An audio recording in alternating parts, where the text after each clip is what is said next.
स्वास्थ्य कहलाता है। मानसिक स्वास्थ्य की कोई परिभाषा याद है? मानसिक स्वास्थ्य की परिभाषा है याद, धीरे धीरे आ रही है। कौन बताएगा मानसिक स्वास्थ्य की परिभाषा है? बहुत छोटी छोटी परिभाषाएं थी। रूप से स्वस्थ व्यक्ति वही होता है जो स्वयं सुखी है और अपने पड़ोसियों के साथ शांतिपूर्ण ढंग से रहता है, अपने बच्चों के स्वस्थ नागरिक बनाता है और इन सब कार्य करने के पश्चात उसमें इतनी शक्ति शेष रह जाती है कि वो समाज में कुछ कार्य कर सके। बहुत अच्छा बताया मुस्कान। किसने कहा था ये? मैम पीवी ल्यूकन। हाँ, पीवी ल्यूकन के अनुसार, है ना।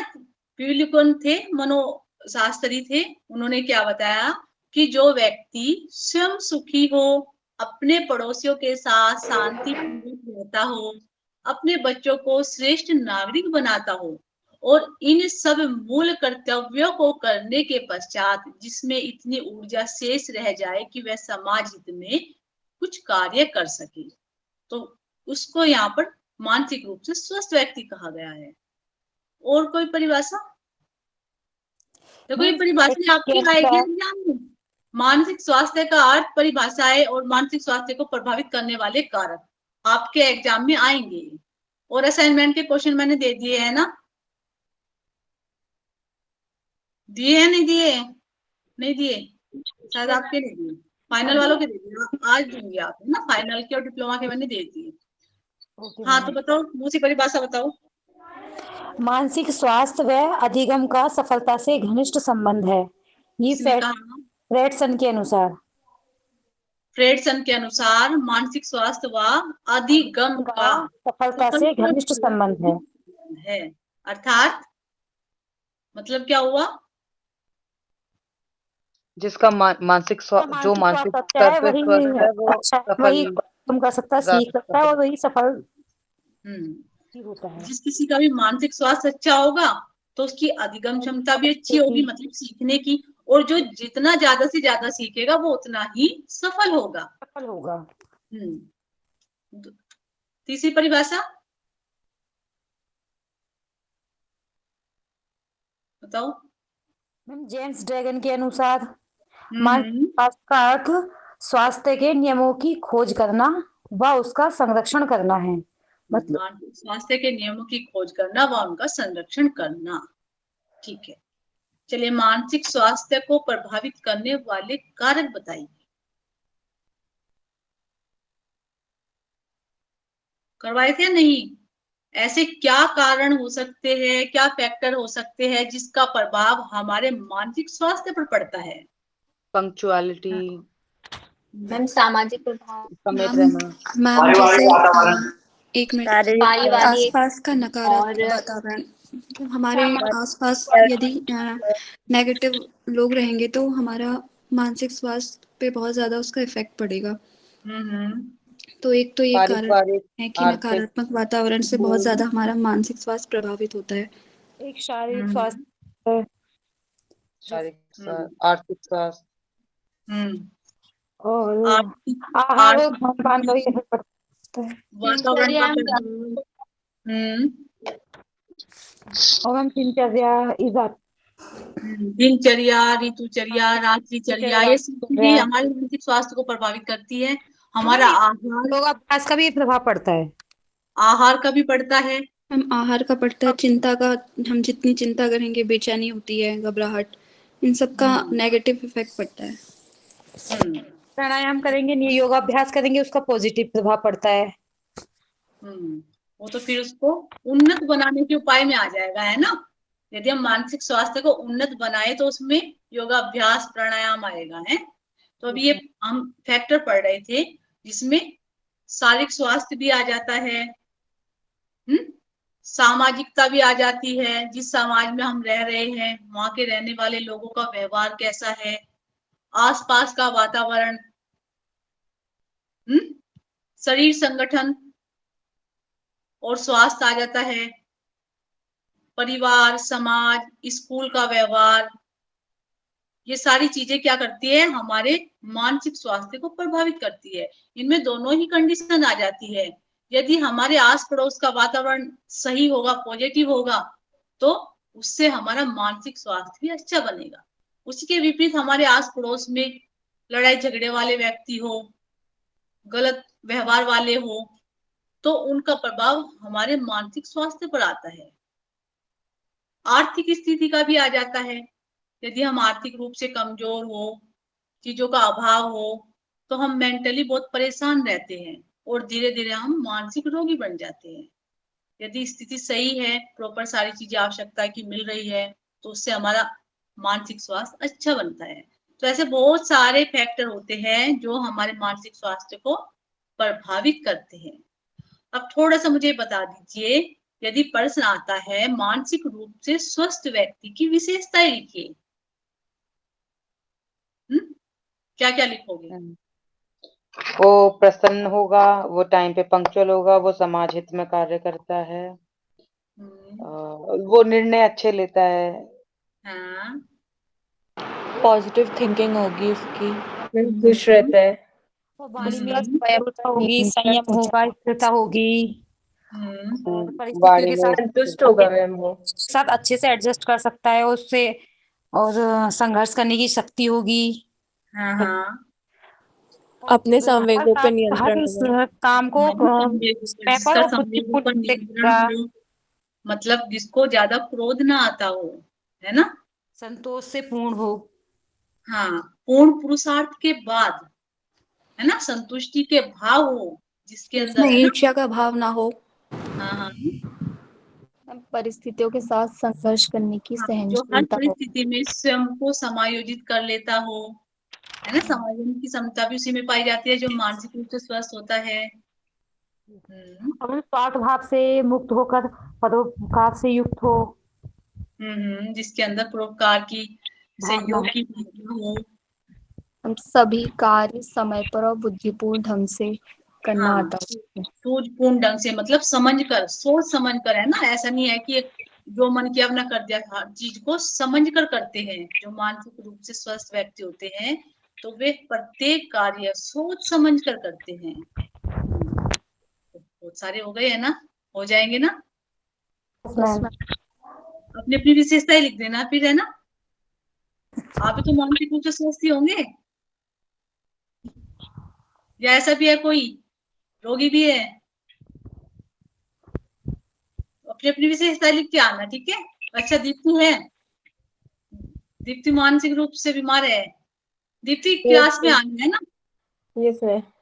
हाँ, तो मैम ना ठीक कर देंगे, क्योंकि हमारी कक्षा का जो एनवायरनमेंट है ना, इतना पॉजिटिव होता है। हम हंसा हंसा के अच्छी अच्छी बातें बता बता के ना तुम्हें मेंटली स्ट्रोंग बना देंगे, ठीक है? बाकी जो क्लास में आते हुए तो सब ठीक है ना? दीप्ति कम आती है? यस मैम मैं क्लास में आती हूँ। तो फिर ऐसी समस्या क्यों आई? मैम ओवर थिंकर हूँ ना, इसलिए मानसिक रूप से स्वास्थ्य से थोड़ा प्रॉब्लम। नहीं, ओवर थिंकर नहीं होना चाहिए, है ना? चलो, हम सहयोग करेंगे तुम्हें सही करने के लिए। चलिए, नेक्स्ट टॉपिक क्या आता है? कौन विद्यार्थी बताएगा? सिलेबस का नेक्स्ट टॉपिक मैम पर्सनैलिटी, व्यक्तित्व। व्यक्तित्व। तो बताइए, व्यक्तित्व का अर्थ क्या होता है? व्यक्तित्व से क्या समझते हो? किसी व्यक्ति के विशेष मैम गुण को व्यक्तित्व को अंग्रेजी भाषा में पर्सनैलिटी कहते हैं। जो पर्सनैलिटी शब्द है वो लैटिन भाषा के पर्सोना, उसकी उत्पत्ति पर्सोना शब्द से हुई है, जिसका अर्थ होता है नकाब अथवा वेशभूषा, मुखौटा। मुखौटा। या किसी नाटक का मंचन करते समय कलाकार जिस वेशभूषा का प्रयोग करता है उसे पर्सोना कहा जाता है। तो लेकिन अलग अलग मनोवैज्ञानिकों ने बाद में इसकी डेफिनेशन डिफरेंट टाइप से बताई है कि ऐसा नहीं होता है कि अच्छे मतलब चमकीले भड़कीले कपड़े पहनने से ही व्यक्तित्व की परिभाषा हम डिफाइन नहीं कर सकते। जो मान्यता थी, जो पूर्व की मान्यता थी, तो समझा जाता था कि जो जितना भड़कीला, चमकदार, वो ज्यादा ऐसा कपड़े पहनेंगे, उसका व्यक्तित्व उतना ही अच्छा होगा। लेकिन आगे चलकर ये इस मान्यता को नकार दिया गया कि ऐसा नहीं है। जब देखा गया कि एक साधारण वस्त्र पहनने वाले का व्यक्तित्व भी बहुत अच्छा है, तो वैज्ञानिकों ने इसे नकार दिया, इसको क्या कर दिया, अमान्य सिद्ध कर दिया कि नहीं ये सही नहीं है। तो उन्होंने फिर अपने अपने व्यू दिए व्यक्तित्व को लेकर। तो फिर बताइए इसकी परिभाषा, है ना। बताओ मैम आलपोर्ट के अकॉर्डिंग व्यक्तित्व जो है व्यक्ति के भीतर वो जो मनोशारीरिक तंत्रों का गतिशील एवं गत्यात्मक संगठन है जो वातावरण में उसके अपूर्ण समायोजन को निर्धारित करता है। ये आलपोर्ट के अनुसार है। हाँ, सबसे महत्वपूर्ण परिभाषा है जो आलपोर्ट ने दी है। आलपोर्ट जी क्या कहते हैं, व्यक्तित्व व्यक्ति के भीतर उन मनोशारीरिक, मन और शरीर दोनों की विशेषताएं आएगी इसमें ना, मनोशारीरिक तंत्रों का गतिशील एवं गत्यात्मक संगठन है जो उसके वातावरण में उसके अपूर्ण समायोजन को निर्धारित करता हो, है ना। व्यक्तित्व क्या बताया था कि ऐसे गुण या विशेषताओं का समूह जो किसी भी व्यक्ति को अन्य से भिन्न बनाता हो, है ना। उसमें गुण विशेषताएं कैसी होगी, वे शारीरिक भी होगी और वे मानसिक भी होगी। कि वो मेंटली भी बहुत अच्छा है, बहुत अच्छे कार्य करता है, उसका सबके साथ समायोजन अच्छा है। दूसरा, फिजिकली बॉडी भी इसकी बहुत अच्छी है ना। उसका जो बॉडी पोस्चर है वो भी प्रॉपर है, सारे अंग एकदम सुव्यवस्थित है। तो इसमें दोनों ही विशेषताएं आएगी, हमारी शारीरिक भी और मानसिक भी। शारीरिक और मानसिक विशेषताओं से मिलकर हमारा व्यक्तित्व बनता है। तो आलपोर्ट ने यही कहा है कि क्या बताया है, मन और शरीर का ऐसा संगठन जो बदलता भी रहता है, परिस्थितियों के साथ बदलता रहता है, गतिशील गत्यात्मक बताया ना, जो बदलता रहता है। तो वो यहाँ पर उन्होंने व्यक्तित्व बताया है कि कौन स्वयं को वातावरण के साथ कैसे समायोजित करता है। हर कोई तो समायोजित नहीं कर सकता, लेकिन जो मानसिक रूप से स्वस्थ व्यक्ति होता है वो विपरीत परिस्थितियों में भी स्वयं को समायोजित कर लेता है। दूसरी परिभाषा, गिलफोर्ड के अनुसार व्यक्तित्व के गुणों का समन्वित रूप ही व्यक्तित्व कहलाता है। किसने कहा है? गिलफोर्ड के अनुसार। मनोवैज्ञानिक। व्यक्ति के समन्वित गुणों का समूह, है ना, बहुत सारे गुणों का समूह ही व्यक्तित्व कहलाता है। और किसी व्यक्ति के समस्त व्यवहार, प्रतिमानों और उसकी विशेषताओं का योग ही उसका व्यक्तित्व है। एक तो परिभाषा और बता दो, बताओ मैम वैलेंटाइन के अनुसार जो व्यक्तित्व है वो जन्मजात एवं अर्जित प्रवृत्तियों का योग है, ऐसा वैलेंटाइन जी ने कहा। अर्जित एवं जन्मजात गुणों का योग ही व्यक्तित्व कहलाता है। तो ये सारी परिभाषाएं क्लियर है सबको? Yes ma'am. आनी ही है परिभाषा, जितनी ज्यादा से ज्यादा कर लोगे ना इतने अच्छा रहेगा। फिर इसके बाद हमने क्या पढ़ा था? व्यक्तित्व को निर्धारित करने वाले तत्व, डिटर्मिनेट ऑफ पर्सनैलिटी, है ना। व्यक्तित्व को निर्धारित करने वाले कारक या व्यक्तित्व विकास के कारक, जैसे मानसिक स्वास्थ्य के कारक पढ़े थे, ऐसे ही इसमें हम व्यक्तित्व के पढ़ेंगे। तो उसमें हमने क्या क्या पढ़ा था?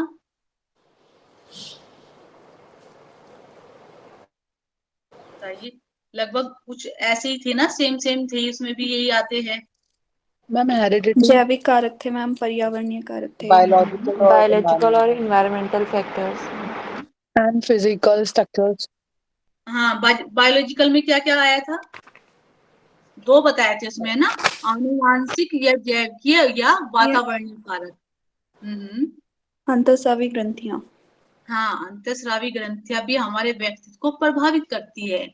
हमारे शरीर में बहुत सारी अंतःस्रावी ग्रंथियां होती है जिनसे कुछ विशेष प्रकार के हार्मोन्स निकलते हैं और जिनका प्रभाव हमारे शरीर पर आता है, हमारे मन पर आता है। और शरीर मन किसका हिस्सा है? हमारे व्यक्तित्व का हिस्सा है। तो ये सारे ही हार्मोन्स हमारे व्यक्तित्व को प्रभावित करते हैं।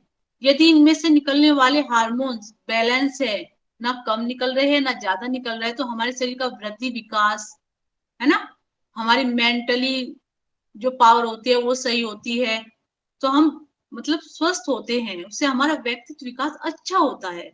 और इसी के विपरीत ये कम निकलने लगे या ज्यादा निकलने लगे तो शरीर में भी विकार आ जाते हैं, मन में भी विकार आ जाते हैं, और इससे हमारा व्यक्तित्व प्रभावित होता है। और क्या क्या आया था? आनुवांशिक, बायोलॉजिकल में। मानसिक में आया था। आनुवांशिक में माता पिता का व्यवहार, है ना, समाज, विद्यालय, ये सारी चीजें उसमें आई थी। बताओ बताओ क्या क्या बताया था मैंने? आहार, बताया था सबको। हम्म आहार और उनका एक्सरसाइज, व्यायाम करते नहीं करते। व्यायाम की तो बात भी नहीं आई थी इसमें। मैम जो व्यायाम करता होगा वो व्यक्तित्व उसका ज्यादा अच्छा होगा। दुर्गुण दुर्व्यसनों थे इसमें, है ना। हाँ मैम। जो लोग दुर्व्यसनों का प्रयोग करते हैं, गलत चीजों का प्रयोग करते हैं, उससे हमारा व्यक्तित्व प्रभावित होता है। संस्कृति भी आई थी, संस्कृति पढ़ाई थी ना। सांस्कृतिक कारक, हाँ, सांस्कृतिक कारक पढ़ाए थे, सामाजिक पढ़ाए थे, आर्थिक कारक पढ़ाए थे। ये सारे किसको प्रभावित करते हैं? ये हमारे व्यक्तित्व को प्रभावित करते हैं। ये मानसिक स्वास्थ्य में भी आ जाते हैं और ये इसमें भी आ जाते हैं। दोनों में ही लिख लोगे आप, क्योंकि मानसिक स्वास्थ्य ही हमारे व्यक्तित्व का पार्ट है। व्यक्तित्व में मन आता है ना, तो दोनों में ही लिख लोगे, कोई दिक्कत नहीं होगी। इसके बाद क्या टॉपिक था? क्या हो गया था बताओ? सब भूल गए ना पीछे का? ज्यादा दिन हो गए। व्यक्तित्व के संबंध में भारतीय दृष्टिकोण था मैम। पाश्चात्य दृष्टिकोण, व्यक्तित्व के संबंध में भारतीय पाश्चात्य दृष्टिकोण मतलब इस दर्शन के अनुसार व्यक्तित्व को कैसा कैसा बताया गया है। पाश्चात्य में लिखवाया था, किसके अनुसार बताओ? स्थूलकाय, सुडोलकाय, पुष्टकाय, किसके अनुसार था? मनोवैज्ञानिक ने अपने व्यू दिए थे, उनके अनुसार व्यक्तित्व 4 प्रकार का होता है, जिसमें सबसे पहला स्थूलकाय बताया था उन्होंने, है ना, स्थूलकाय, जिसको पिकनिक कहा गया था। तो कैसे होते हैं स्थूलकाय वाले लोग? मैम इनका कद छोटा होता है, भारी होता है, खाने पीने के शौकीन होते हैं और सोने के भी शौकीन होते हैं, लेकिन खुश मिजाज रहते हैं। खाने पीने के शौकीन होते हैं, है ना, खुश मिजाज होते हैं और सामाजिक रूप से सहयोगी भी होते हैं, समाज के साथ जुड़े होते हैं, है ना। तो पहला क्या टाइप बताया था? स्थूलकाय, जिसको हमने पिकनिक कहा था। दूसरा व्यक्तित्व का क्या प्रकार बताया था? सुडोलकाय। सुडोलकाय में क्या बताया था? जिनका पतले लंबे होते हैं, चिड़चिड़े होते हैं, काल्पनिक दुनिया में रहते हैं और काल्पनिक दुनिया में खोए रहते हैं। कुछ बताया भी था कि आपने अपने बता रहे थे ना कि इसमें मैं आती हूँ, इस श्रेणी में मैं आती हूँ, है ना। मैम हम मिक्स वाले में थे। अच्छा, मिक्स वाले में आए थे। हाँ, तीसरा क्या था? एथलेटिक, पुष्टकाय। ये पुष्टकाय सबसे अच्छा माना गया था, जिसमें शरीर गठीला रहता है ना, मतलब सबसे अच्छा बताया गया था। जो सबके साथ समायोजन कर लेते हैं, तो वे इस श्रेणी में आते हैं। और लास्ट विशालकाय, डिस्प्लास्टिक, कि उन्होंने कहा कि कोई अलग अलग नहीं होता, बल्कि ज्यादातर जो लोग होते हैं वो मिश्रित गुणों वाले पाए जाते हैं, और मिश्रित गुण मिलते हैं विशालकाय में, डिस्प्लास्टिक में, कि वो जैसी परिस्थिति होती है वो अपने आप को वैसा ही बना लेते हैं। तो ये तो क्रिस्मर के अनुसार हुए, फिर कुछ युंग के अनुसार भी बताए गए थे। युंग ने व्यक्तित्व के 3 प्रकार बताए थे। कौन कौन से बताओ? बहिर्मुखी, बहिर्मुखी, अंतर्मुखी, उभयमुखी किस प्रकार के बताए थे? मैम जो बाहर सामाजिक दुनिया में रहना पसंद करते हैं, सबसे घुल मिल के लोगों के रहते हैं। साथ मिलना जुलना पसंद करते हैं। ये मानसिक गुणों के आधार पर था। युंग ने जो बताया था व्यक्तित्व वो मानसिक गुणों के आधार पर, और जो क्रेसमर ने बताए थे वो शरीर संगठन के आधार पर, है ना। वहां पर शरीर की विशेषताएं बताई गई, तो यहाँ मानसिक रूप से बताया है। तो जो सबसे मिलना जुलना पसंद करते हैं, सामाजिक दुनिया में रहते हैं, मतलब बाहर ही रहते हैं, तो वे बहिर्मुखी व्यक्तित्व कहलाते हैं। दूसरा अंतर्मुखी व्यक्तित्व आया था, जो जिसे अपने आप में रहना पसंद करते हैं, जो अकेले सामाजिक रहना नहीं पसंद होते हैं, करते हैं। जिनका एक दायरा होता है, हाँ, जिनका जो सीमित रूढ़िवादी होते हैं, ज्यादा लोगों किसी से से मिलना जुलना पसंद नहीं करते। हाँ, तो वे अंतर्मुखी के अंतर्गत आए थे। और नेक्स्ट और लास्ट उभयमुखी, है ना। इसी दोनों में भी टाइप के होते हैं। बताया था, हाँ, कि जैसी परिस्थिति होती है वे वैसा ही बन समायोजित हो जाते जाते हैं। हैं। हाँ, कि जहाँ आवश्यकता होती समाज से जुड़ने की तो वे उसमें जुड़ जाते हैं, और कुछ ऐसी परिस्थिति होती है कि वे अकेला रहना पसंद करते हैं। तो इसमें सारे ही गुण आ जाते हैं, मिश्रित गुण। और यदि भारतीय दृष्टिकोण की बात करें तो कितने प्रकार के व्यक्तित्व बताए थे? 3 प्रकार के मैम। कौन कौन से? मैम वातज, पित्तज और कफज। हाँ, वातयुक्त, पित्तयुक्त। हाँ, इसमें क्या बताया था? जिसके शरीर में वात अधिक होता है उसमें क्या बताया था, बताओ? शरीर इनका ऊर्जावान व हल्का होता है, क्रियाशील होता है, ऊर्जावान लेकिन ये होता है। बातूनी और क्रोधी और चिड़चिड़े होते हैं। और कफज वाले शरीर इनका भारी। जो जल और पृथ्वी से होता है इनका संबंध। शरीर में काफी बल होता है, भोजन के शौकीन होते हैं लेकिन आलसी होते हैं। कंधे व कमर का हिस्सा इनका चौड़ा होता है, लेकिन खाने मोटे होते हैं ये लोग। इनमें दृढ़ शक्ति, उच्च साहस, आत्मविश्वास के गुण पाए जाते हैं, गंभीरता जैसे गुण। ऐसे हम यदि भारतीय दृष्टिकोण की बात करें तो उसमें सत्व, रज और तम इस प्रकार के व्यक्तित्व भी आ जाते हैं। सतोगुणी व्यक्तित्व, रजोगुणी व्यक्तित्व और तमोगुणी व्यक्ति, क्योंकि हमारे शरीर में 3 गुण होते हैं, सत्व, रज और तम। तो ये भी आ जाते हैं इसमें, है ना। सतोगुणी में जिसमें सात्विकता होती है, पॉजिटिव हो, मतलब सात्विकता होती है, अच्छा आहार करते हैं, सबके साथ अच्छा व्यवहार करते हैं, तो वो सतोगुणित व्यक्तित्व कहलाता है।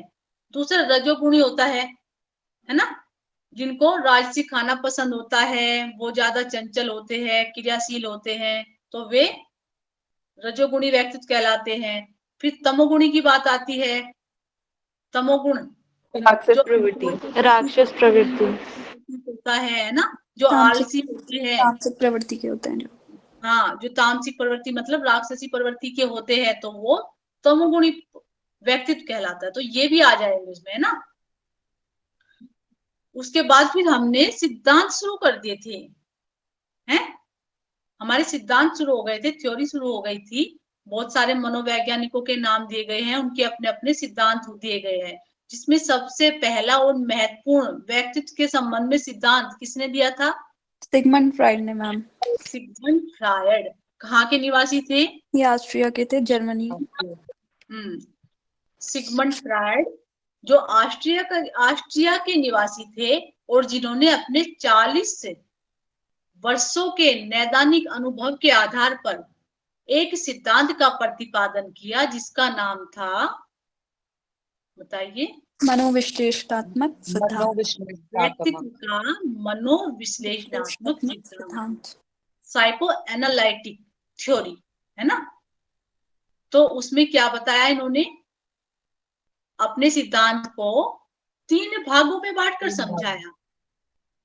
नंबर 1, व्यक्ति की संरचना, स्ट्रक्चर ऑफ पर्सनैलिटी। दूसरा, व्यक्ति की गति की, व्यक्तित्व की गति की, डायनामिक ऑफ पर्सनैलिटी। और तीसरा, व्यक्तित्व का विकास। Development of personality. तो 3 भागों में बांट कर समझाया। पहले भाग में इन्होंने क्या किया, संरचनात्मक प्रकार के 2 मॉडल प्रस्तुत किए, है ना, उसको 2 मॉडलों में बांटा। नंबर 1 आकारात्मक मॉडल और दूसरा संरचनात्मक मॉडल या गत्यात्मक मॉडल भी कहा जाता है इसको। तो पहले मॉडल में क्या लिया इन्होंने, मन के 3 भागों का विश्लेषण किया कि जो हमारे मन में 3 पार्ट होते हैं मन के, जिसमें सबसे पहला चेतन मन होता है, कॉन्शियस माइंड, दूसरा अर्धचेतन, अचेतन, अवचेतन, अचेतन। हमारा एक ही मन है, लेकिन उन्होंने मन के 3 पार्ट बताए, कॉन्शियस माइंड, सबकॉन्शियस और अनकॉन्शियस। कॉन्शियस माइंड का संबंध कहाँ से होता है, वर्तमान से होता है, तात्कालिक घटनाओं से होता है, कि जो हमारे प्रत्यक्ष घटना हो रही है ना, हम जो पढ़ रहे हैं तो वो तुरंत हमारे चेतन मन में रहता है। लेकिन वही घटनाएं कुछ समय बाद, हफ्ते भर, 10 दिन बाद, महीने भर, है ना, वो हमारे अनकॉन्शियस में सबकॉन्शियस में चली जाती है ना, जिन्हें हम वैसे तो वो याद नहीं रहती, लेकिन हम जब थोड़ा सा भी प्रेशर डालते हैं अपने माइंड पर तो वो हमारे कॉन्शियस में आ जाती है, वो हमें याद आ जाती है। लेकिन वही घटनाएं 1 साल बाद या 2 साल बाद हमारे जब बहुत ज्यादा समय हो जाता है तो वो कहाँ चली जाती है, हमारे, बताओ कहाँ चली जाती है, अनकॉन्शियस में। और जब हम उनको याद करना चाहते हैं तो वो याद नहीं आती। तो 3 मन के स्तर उन्होंने बताए थे, कॉन्शियस, सबकॉन्शियस और अनकॉन्शियस। किसके अंतर्गत, आकारात्मक मॉडल के अंतर्गत, यही बताए थे ना। Yes ma'am. अर्ध कॉन्शियस को क्या कहा था उन्होंने,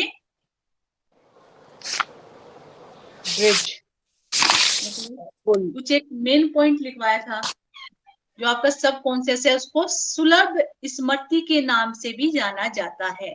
सुलभ स्मृति, है ना, जो आपका अर्धचेतन मन था उसे सुलभ स्मृति की संज्ञा दी गई थी, और वो दोनों को जोड़ने का कार्य करता है, दोनों के बीच पुल का कार्य करता है। किसके, चेतन और अचेतन के बीच, है ना।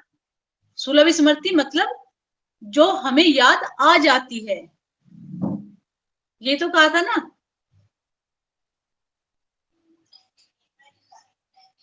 ये कहा था कंचना, मोनिका। हाँ मैम, यस मैम। देखो अपने चेतन मन में ले आओ, अपने कॉन्शियस में ले आओ जो मैं पढ़ा रही हूँ। और ज्यादा दिन नहीं हुए ना इसको पढ़ाए हुए, अभी पढ़ाया था। अब दूसरा मॉडल बताइए इसका, दूसरे मॉडल में क्या था, संरचनात्मक मॉडल था। इसके भी 3 स्तर बताए थे, इदम, अहम और पराह। इदम, अहम, पराहम। ईगो, इड, ईगो और सुपर ईगो। इड बताओ,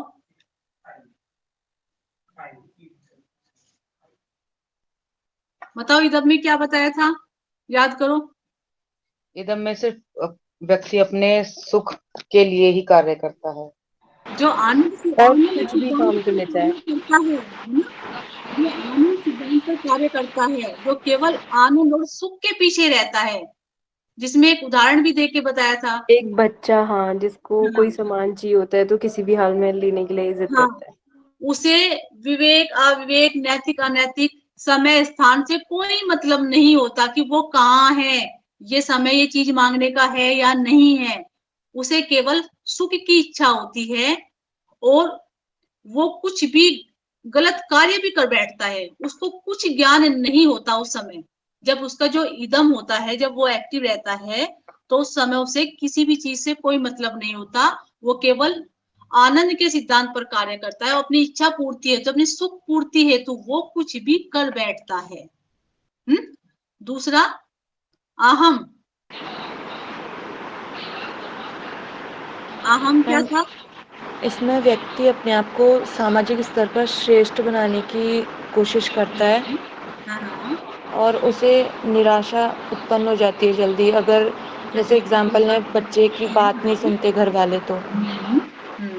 इदम का संबंध वास्तविकता से होता है, रियलिटी के साथ होता है ना, कि वो ऐसा कुछ कार्य नहीं करता। यदि हम उदाहरण की बात करें, वहां पर बच्चे की वो बात थी कि वो तो कुछ भी कर देगा, या कोई और भी उसकी जो राक्षसी प्रवृत्ति होती है ना इदम के अंदर, तो वो एक्टिव रहती है। लेकिन आपके अहम के अंदर क्या होता है कि हमें इच्छा भी होती है कि ये कार्य हो जाए, ये चीजें हमें मिल जाए, लेकिन हम गलत करते हुए डरते हैं। हम उसके परिणाम को देखते हैं कि अगर हमने ऐसा किया तो ये गलत हो जाएगा, और ये गलत करना सही नहीं होता है। और इसी के साथ ही तीसरा आपका आता है प्राहम, सुपर ईगो, जिसका संबंध नैतिकता के साथ, सामाजिकता के साथ होता है। इदम को कंट्रोल करता है अहम, और अहम को कंट्रोल करता है है ना। तो ये दोनों एक दूसरे के साथ जुड़े हुए तो होते हैं कि इदम को, जो आपका ईड होता है, उसको कंट्रोल करता है आपका ईगो, और आपके ईगो को कंट्रोल करता है सुपर ईगो। चलिए, वैसे टाइम बहुत हो गया, ये बताओ, बहुत सारे बच्चे ऐसे भी होंगे जो नहीं आ पाते हैं, शायद आज एक न्यू एडमिशन भी है, जुड़े हैं क्लास से। Yes ma'am. क्या नाम हुआ? जी मैम। वर्तिका। Yes ma'am. ये तो आज पहली क्लास थी ना। देखो, ऑनलाइन क्लास होती है सैटरडे में, तो हम पूरे हफ्ते में पढ़ाते हैं, तो हम उसका रिवीजन कर लेते हैं। ज्यादा जी तो मैम। क्लास में तो पॉसिबल हो नहीं पाता, लेकिन जो पढ़ाया है उसका रिवीजन कर लेते हैं। तो जो जी बच्चे हैं उनको भी हो जाता है, जो नहीं आ पाते वो भी सुन लेते हैं। तो वर्तिका, ये बताओ, कुछ स्पष्ट हुआ है? हम क्या पढ़ रहे थे? हाँ जी मैम। क्या पढ़ रहे थे हम? कौन सा पेपर? व्यक्तित्व के बारे में सेकंड सेम। आपका सेकंड सेम का second paper, yoga and mental health, जी है ना। मैम। हाँ जी। मेंटल हेल्थ पढ़ रहे थे हम। तो जी उसमें जो हमने अभी तक पढ़ा है क्लास में, तो हमने वो सारा ही रिवीजन कर लिया है। जी। क्लास में आओगे आप? हाँ जी मैम, बिल्कुल। और मैं वैसे भी क्लास में भी मैं बीच बीच में रिवाइज करवाती रहती हूँ, जिस दिन भी टाइम होता है तो मैं पीछे का रिवीजन करवाती रहती हूँ, कि ताकि आप बच्चे ना भूले हैं। जी मैम, मैं और मंडे कोशिश से करना, प्रॉपर क्लास ज्वाइन करूंगी मैम। हाँ कोशिश करना समझने की, और जहाँ समझ में नहीं आएगा ना, पूछ लेना कि मैडम ये टॉपिक मुझे समझ में नहीं आ रहा है जी मैम, बिल्कुल। है ना। देखो, जिसकी भी कोई भी समस्या होती है ना, तो आप बेहिचक पूछ लिया करो। देखो, ऐसे तो हमें पता नहीं चलेगा भाई किसको कितना समझ में आ रहा है। आप टेस्ट लूंगी, टेस्ट में ही पता चलेगा। वैसे तो जी सब हाँ कर रहे हैं, सब बता भी रहे हैं मिलजुल के कि हाँ ये भी पढ़ लिया है, ये भी पढ़ लिया है। अब रिवीजन काफी हो गया है, और क्या करूंगी, टेस्ट लूंगी, टेस्ट में पता चल जाएगा कि आपको अभी तक कितना समझ में आया है। हाँ यस मैम। देखो, डिफिकल्ट भी कुछ नहीं है और आसान भी कुछ नहीं है, ये हमारी सोच पर डिपेंड करता है। बहुत सारे टॉपिक ऐसे होते हैं इजी, हम उनको डिफिकल्ट बना देते हैं, वो है ना। और हमारी सोच ही ऐसी होती है कि हम डिफिकल्ट को भी इजी बना लेते हैं। तो सिलेबस देखकर डरना नहीं है, बहुत ही मतलब कॉन्फिडेंस के साथ सारी चीजें पढ़नी है। और ये पेपर पूरा होने के बाद फिर आपको मैं उपनिषद पढ़ाऊंगी, है ना। इसको फटाफट हम पूरा कर लेते हैं। ठीक है मैम। हाँ, तो आज के अटेंडेंस अपने अपने बोल दीजिए, फिर सर ग्रुप में भेजेंगे। 28 28 है, 27 27 18 18 153 53 मैम 19 38 37 39 49 45 45 मैम 38 38 39 मैम।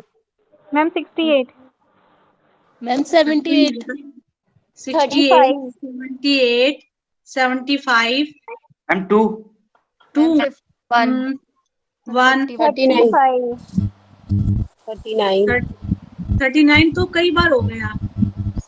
दीक्षा मैम 49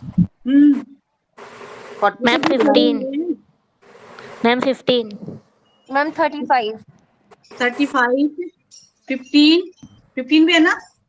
यस मैम 49 49, 37, 37 और मैम दीक्षा शर्मा। एक एक करके बोलो। 9 हो गया। मैडम ये नंबर कहाँ से मिले हैं? ये हाँ जी, सर क्लास में नहीं आते आप? आते तो हैं। हैं? अब देखो नंबर, आपको नंबर नहीं पता आपके, ये आपके एग्जाम वाले रोल नंबर